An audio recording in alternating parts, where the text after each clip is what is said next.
اور اسے you turn دے کر برق رفتاری سے کھنڈر کی طرف روانہ ہو گیا۔ چند منٹ بعد صفدر نے اطلاع دی کہ جھٹکے لگنے کے سبب جیکب کا تیسرا ساتھی بھی ہوش میں آ گیا ہے۔ صفدر نے مہارت سے اسے بھی گن پوائنٹ پر رکھ لیا تھا۔ اچانک جیپ کے نیچے سے کھڑکھڑاہٹ سنائی دینے لگی۔ دراصل یہ کسی جھاڑی کا ٹوٹا ہوا دو شاخہ تھا جو جیپ کے نیچے پھنس گیا تھا اور ساتھ ساتھ گھسٹ رہا تھا۔ ایک جگہ میں نے جیپ روکی اور نیچے اتر کر دو شاخہ نکالنے کی کوشش کی۔ یہ کافی مضبوط لکڑی تھی اور بری طرح پھنسی ہوئی تھی۔ صفدر خود بھی اتر آیا۔ اس نے مجھے ریوالور تھما دیا اور خود جیپ کے نیچے گھس کر شاخیں نکالنے کی کوشش کرنے لگا۔ میرا دھیان ایک لمحے کے لیے صفدر کی طرف گیا تھا۔ اچانک جھپاکا سا ہوا۔ وہ گارڈ جسے ہٹلر کہا جاتا تھا جیپ سے چھلانگ لگا کر بھاگ نکلا۔ میں نے مڑ کر اس پر 2 فائر مار دیے۔ اس کی خوش قسمتی کہ دونوں گولیاں خطا گئیں۔ وہ تیزی سے کنارے کی جھاڑیوں میں گھس گیا۔ دھماکوں کے ساتھ ہی صفدر بھی تڑپ کر جیپ کے نیچے سے نکل آیا۔ میں نے رائفل اس کی طرف پھینکی۔ صفدر، ان دونوں کا دھیان رکھو، میں نے چیخ کر کہا اور مفرور ہٹلر کے پیچھے بھاگا۔ تیزی سے بھاگتے ہوئے میں جلد ہی جھاڑیوں کے پار نکل گیا۔ ذرا بلندی پر دور مجھے ہٹلر کا حیولہ نظر آیا۔ اس کی لمبی ٹانگیں بڑی رفتار سے اسے مجھ سے دور لیے جا رہی تھیں۔ میں نے بھی ٹانگوں کی پوری طاقت صرف کر دی۔ دفتن میں رک گیا۔ میں جیپ سے قریباً ½ کلومیٹر دور نکل آیا تھا۔ جیپ میں سردار بغات جاں بلب تھا۔ اس کی زندگی کے لیے ایک سیکنڈ قیمتی تھا اور جیپ کی چابیاں میری جیب میں موجود تھیں۔ اگر نہ بھی ہوتی تو صفدر کے لیے آسان نہیں تھا کہ وہ دونوں گارڈز کو سنبھالتا اور جیپ چلا کر سردار کو موبائل کلینک تک پہنچاتا۔ دوسری طرف ہٹلر تھا جو بڑی تیزی سے دور ہوتا چلا جا رہا تھا۔ ایک لمحے کے لیے جی میں آئی کہ اس کمبخت کو جانے دوں اور سردار بغات کی جان بچانے کی کوشش کروں، مگر یہ کام بھی آسان نہیں تھا۔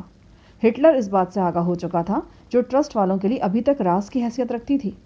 وہ جان چکا تھا کہ اب ہم ٹرسٹ کے وفادار نہیں رہے ہیں۔ اس کی یہ باخبری ہمارے لیے اور خاص طور پر ہمارے ساتھیوں کے لیے بے حد نقصان دہ ثابت ہو سکتی تھی۔ غزالہ، زری اور گلسوم شدید ترین مصائب کا شکار ہو سکتے تھے۔ وہ تینوں کوڑا بردار جلادوں کے قبضے میں تھے اور وہ لوگ زندہ انسانوں کی کھال کھینچنے میں دلچسپی رکھتے تھے۔ ایک ساتھ کے لیے میری آنکھوں کے سامنے تیرگی زاد ماسٹر عسقی کا چہرہ گھوما۔ وہ کمسن شیطان انسان کو تفریحاً تڑپا تڑپا کر مار ڈالتا تھا۔ ٹرسٹ کی وہ قاتل بھول بھلیاں جہاں غریب کملا کو بھگا بھگا کر مارا گیا تھا، وہاں غزالہ یا گلسوم۔ اس سے آگے میں کچھ نہیں سوچ سکا۔ سردار بغات کی نازک حالت کو فراموش کر کے میں پوری رفتار سے ہٹلر کے پیچھے دوڑا۔ وہ مجھ سے اپنا فاصلہ مسلسل بڑھاتا چلا جا رہا تھا۔